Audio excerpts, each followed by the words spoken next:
Assalamualaikum warahmatullahi wabarakatuh. Perkenalkan, saya Yesika Damayanti dari Prodi Pendidikan Sejarah Universitas Indraprasta PGRI. Baik teman-teman, di sini kita akan belajar mengenai konsep bumi, yaitu dari mata pembelajaran ilmu pengetahuan alam. Apa sih yang kita ketahui teman-teman tentang bumi itu? Bumi adalah planet tempat tinggal kita, dan juga bumi berada di urutan ketiga dari planet matahari. Baik, di bumi juga ada beberapa hal banyak yang mendukung seperti kehidupan kita nih, seperti ada air, udara, tanah. Seperti yang kita ketahui, air bisa untuk meminum, untuk melepaskan dahaga kita, sedangkan udara adalah untuk kita bernafas dan menghasilkan oksigen. Selanjutnya tanah, yaitu untuk menanam tumbuhan. Di bumi juga sebagai tempat tinggal manusia, hewan, dan juga tumbuhan. Karena bumi adalah rumah untuk kita menjaga kebersihan dengan seperti membuang sampah pada tempatnya dan juga menanam pohon dan menghemat air. Oleh karena itu, jadi bumi adalah tempat planet yang sangat penting bagi semua makhluk hidup yang ada di bumi ini. Baik, selanjutnya di mana ada sejarah terbentuknya bumi nih teman-teman. Nah, terbentuknya bumi ini sekitar 4,5 miliar tahun yang lalu dan juga berasal dari kabut gas dan debu-debu nebula, sehingga terus mengalami proses pendinginan dan pembentukan lapisan nih dalam sejarah terbentuknya bumi teman-teman. Nah, baik, bentuknya bumi itu seperti apa sih? Nah, di sini kita akan belajar nih teman-teman mengenai bentuknya bumi. Seperti yang kita ketahui nih, bentuk bumi berbentuk seperti bola, yaitu berbentuk bulat, tetapi juga bentuknya tidak benar-benar bulat sempurna. Bagian atasnya dan bawah bumi sedikit lebih gepeng. Nah, seperti berbentuk disebutnya geloid. Nah, karena bumi sangat besar, kita tidak bisa melihat bentuk bulatnya saat berdiri di tanah. Bumi berputar setiap hari, karena itulah ada siang dan malam. Nah, jadi bentuk bumi adalah bulat tapi sedikit gepeng di bagian kulitnya. Begitu teman-teman.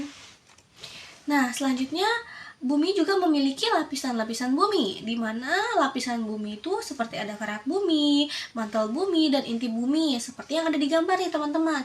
Di mana bagian pertama ini ada. Baik, selanjutnya kita masih membahas tentang lapisan bumi teman-teman. Di sini lapisan bumi ada 3, yaitu kerak bumi, mantel bumi, dan juga inti bumi. Apa sih kerak bumi itu?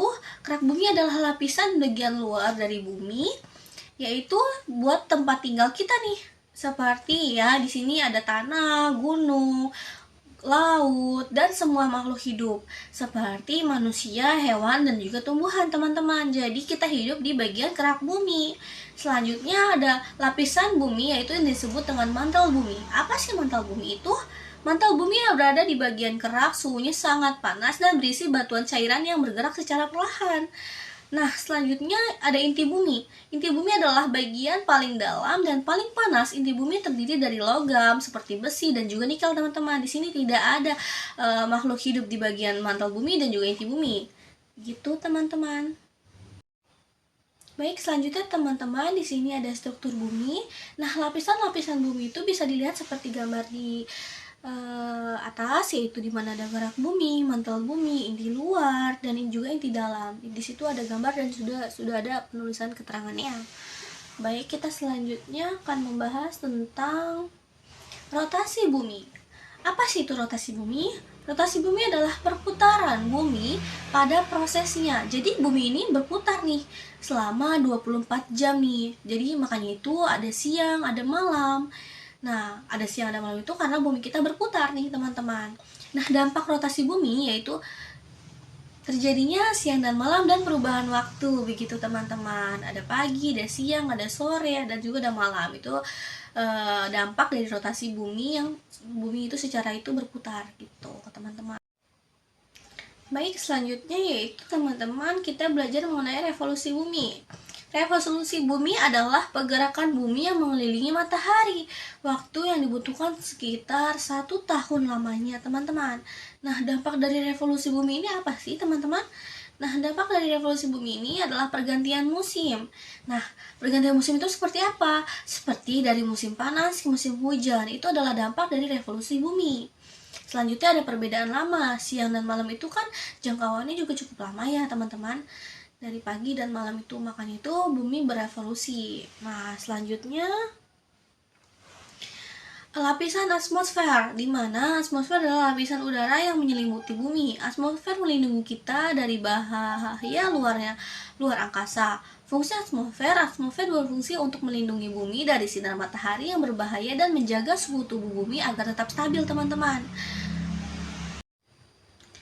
Bumi sebagai tempat kehidupan, di mana teman-teman bumi adalah satu-satunya planet yang diketahui memiliki kehidupan karena adanya air, udara, dan suhu yang cocok, teman-teman.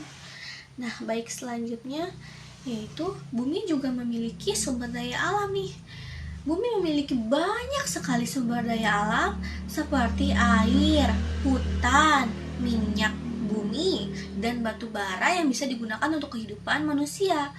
Nah, apa aja sih sumber daya alam itu? Ada sumber daya alam hayati seperti tumbuhan, hewan, dan sumber daya alam non hayati itu seperti minyak dan batu bara nih, dan juga mineral yang bisa digunakan untuk manusia, untuk kehidupan manusia, teman-teman. Baik, selanjutnya itu ada permasalahan lingkungan. Apa aja sih permasalahan lingkungan itu, teman-teman? Di sini kita akan menjawab apa aja sih permasalahan lingkungan itu, di mana permasalahan lingkungan yang ada di bumi kita ini seperti udara kotor. Udara kotor itu berasal dari apa sih? Yaitu berasal dari asap kendaraan dan juga pabrik-pabrik yang mengelola suatu produksi barang-barang ataupun produksi bahan makanan gitu ya, teman-teman. Dan juga yang kedua yaitu ada dari sampah plastik. Karena sampah plastik ini sulit dan sangat sekali untuk hancur gitu ya, teman-teman, dan sangat mencemari lingkungan nih, teman-teman, sampahnya jika dibuang sembarangan di beberapa tempat gitu, teman-teman. Selanjutnya ada bumi semakin panas. Nah, bumi semakin panas ini karena apa? Karena terjadinya polusi, cuaca dan tidak menentu. Polusi itu bisa terjadi seperti dari kendaraan. Nah, karena polusi itu berasal dari asap kendaraan dan juga cuaca tidak menentu seperti berubah-ubah nih, kadang panas, kadang hujan, itu juga merusak permasalahan lingkungan nih. Ya, dari cuaca juga mempengaruhi nih, teman-teman. Nah, baik, selanjutnya bagaimana sih cara kita untuk menjaga bumi? Di sini dijelaskan bahwa yang pertama, tentu yang paling dasar awalnya yaitu membuang sampah pada tempatnya, teman-teman. Jangan buang sampah di sembarang tempat ya, teman-teman, karena itu bisa merusak lingkungan atau merusak bumi kita. Selanjutnya dengan cara yang kedua, dengan cara menanam pohon nih, teman-teman. Kan banyak sekali banjir ataupun erosi gitu kan, itu terjadinya karena penebangan pohon yang tidak ditanam kembali gitu. Selanjutnya ada kurangi penggunaan plastik nih, teman-teman. Jadi kita kalau belanja kalau bisa tidak menggunakan plastik, kita menggunakan kantong kain gitu, teman-teman. Jadi tidak karena plastik itu sudah susah terurai ya, susah hancur. Baik, selanjutnya cara kita untuk menjaga bumi yaitu dengan cara hemat listrik dan juga air, teman-teman. Kenapa hemat listrik dan air itu juga bisa termasuk dalam menjaga bumi kita ini? Karena apapun segala yang berlebihan itu, pemakaian yang berlebihan, maka akan tidak berdampak baik untuk kehidupan kita kan, apalagi untuk bumi kita. Mari kita jaga bumi kita bersama-sama ya, teman-teman. Selanjutnya, sebelum kesimpulan, ada beberapa pertanyaan untuk pembelajaran kita setelah tadi yang saya jelaskan mengenai bumi dan juga rotasi bumi. Di sini ada beberapa pertanyaan yang bisa dipelajari. Dan selanjutnya, kesimpulan dari materi kita hari ini adalah bumi adalah tempat tinggal kita yang harus dijaga, teman-teman. Kita harus merawat bumi agar tetap bersih, sehat, nyaman, dan nyaman untuk semua makhluk hidup, baik manusia dan juga hewan, teman-teman. Baik, yang terakhir sebelum saya penutupan, di sini saya pembelajaran saya menggunakan beberapa sumber, yaitu dari Kementerian Pendidikan dan Kebudayaan 2021, Ilmu Pengetahuan Alam dan Sosial untuk SD kelas 5, saya menggunakan sumber tersebut. Terus yang kedua ada tim Erlangga 2020 IPA untuk SD kelas 4 Jakarta. Terus yang terakhir, yang ketiga, yaitu ada tim BIP 2019 Ensiklopedia Bumi dan Antariksa untuk Anak Jakarta Buana Ilmu Populer. Itu adalah sumber-sumber yang saya gunakan untuk materi hari ini. Baik, cukup sekian pembelajaran kita hari ini teman-teman. Saya akhiri. Wassalamualaikum warahmatullahi wabarakatuh. Sampai jumpa lagi. Bye bye.